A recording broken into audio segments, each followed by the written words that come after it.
What the hell is up with Erebos?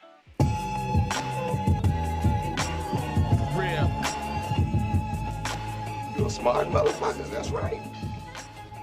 Before we get started, if you're new here, I do plenty of videos about cartoons like Avatar, The Dragon Prince, other shows and animes and movies, so consider subscribing.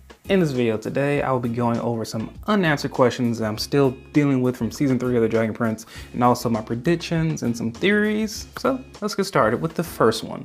Theory number 1 is that Ronin will return. This has been a long held fan theory, really since season 1. At last we saw Ronin, he was trapped in a coin, or he was turned into a coin. I think trapped into a coin. I think pretty much we have proof that he's just trapped there, because when we go to meet Ronin's husband, he says that he lays out these blooms of all the assassins and they kind of glow, and when they die, those blooms then sink down to the bottom of this lake. We see that only one bloom is left, and that is Rayless, but a little bit below that, we see like 4 out of 5 or so down at the bottom, and then there's one just kind of floating down in there. And that is without a doubt Ronin. And because that's there, because they're giving us that note, that little story beat, he has to return. This is pretty much confirmation that he will return, or it's at least very, very good proof. And that leads us in this theory that Rayless' parents will also return. Now that's kind of too much. I feel like you either take one or the other. In this case, I'll probably take Rayless' parents because that's just kind of cool. But we do know 2 things that will support this theory. 1, that Ronin was turned into a coin and that he probably could come back. That's not a fact, but we do know he was turned into a coin. And 2, Rayless' parents confronted Varen when he went to go take the Dragon Prince's egg. And you don't see him killing them or anything. And so it's safe to assume that he turned them into a coin. We do know that he has a bag full of other Moonshadow elves, because when he's talking to Rayla, confronting her, about to fight her, he threatens her and says that, oh, I do need to add some more Moonshadow elves to my coin collection. There's probably like a dozen or so coins in there, so I think it's safe to say that he turned Rayla's parents into coins. Next question, what the heck is going on with Erebos? I mean, he has a little caterpillar thing, and he is in a cocoon, so he's definitely have some type of metamorphosis, some type of transformation. I don't think that transformation will actually be Erebos like in the flesh, because I still think it will just be a vessel that he can control. Like if he's in that, he still has some limitations to his powers, but he'll still be able to cause even more damage now.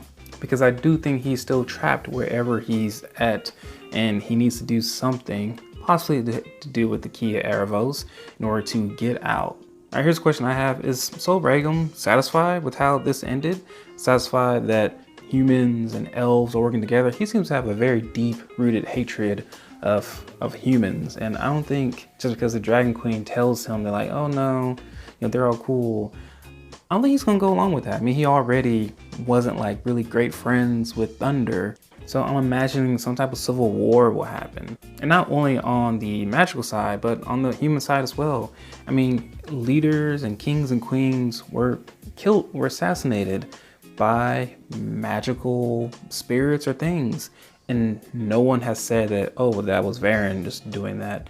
No, it is, at this point, it's safe to assume that someone from the magical kingdoms had their leaders assassinated. So not everyone's going to go along with this.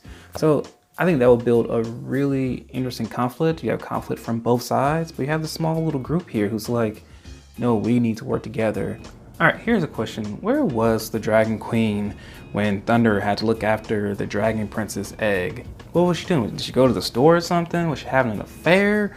Was she having dragon sets with Sol Regum behind Thunder's back? Or was Thunder okay with it? Maybe Thunder thinks that monogamy is outdated or something, which is not. I'm happily married. Is Sol Regum really Zem's father? No, that's not it. I mean, I think it probably had more to do with her trying to maybe broker some type of peace treaty between the humans and the elves. She did say that her hope and her dream was that elves and humans and magic people in the human kingdom would be able to live as one. But in that video, I talk about how war and harmony are true opposites, and that peace is not necessarily the opposite of war, but more of a result of it. And I think right now, they're sort of in that peaceful time, but peace is not necessarily easy to maintain. How are they going to shift into true harmony? How are they going to shift into true empathy for each other? And I think that's going to go beyond just saying, hey, you're cool, I'm cool, we can be on different sides and not have anything to do with each other. You know, instead of a peace treaty, there needs to be a harmony treaty. They need to be more integrated and live with each other. So I think the story will go down that path. The other unanswered question is, where's Pip? Pip or King Harrow? He should be around at some point in time. Honestly, the longer they wait for this to happen, I feel like the less impactful it's going to be. I feel like they have a few chips on the board that they just haven't placed yet, and I'm ready to just see it. So come on. And the last question, did Claudia kill somebody? After Rayless attacks Varen and they fall to their death, we see Varen wake up all disoriented. We see the crown bloody and his head battered and bruised.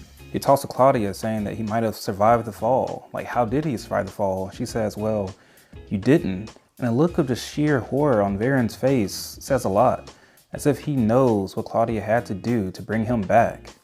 We know that using dark magic takes a toll on a person. We saw that with Claudia last season when she healed Soren by killing a deer. Only a streak of her hair turned white. Here, half of her hair turned white, and in the distance, we see a foot sticking out. When it comes to dark magic, you have to sacrifice to get something in order to save a life or bring one back. It doesn't seem like it's impossible that you could take one away. So if she did kill somebody, who did she kill? Was it just some random soldier? And this is going to be really interesting, I think, to see just how far Claudia goes down dark magic. I think that sheer look of just worry for Varen is going to lead him to really combat that dark mage in him who wants to take over the world, and also that part of him that's a father who just wants his daughter to be okay. So I could definitely see a sort of redemption arc for Varen coming along the way, especially because we know Erebos is going to end up betraying him one way or another. All right, so what are your theories for future seasons of The Dragon Prince, or what are your answers to some of these questions? I hope we get more Dragon Prince. It's a fantastic show, beautiful show. So go and support it, and I've already watched it twice. Everyone do your jobs and watch the series multiple times. If you like this video, please like, comment, and consider subscribing. And sincerely, thank you for watching. I'm out.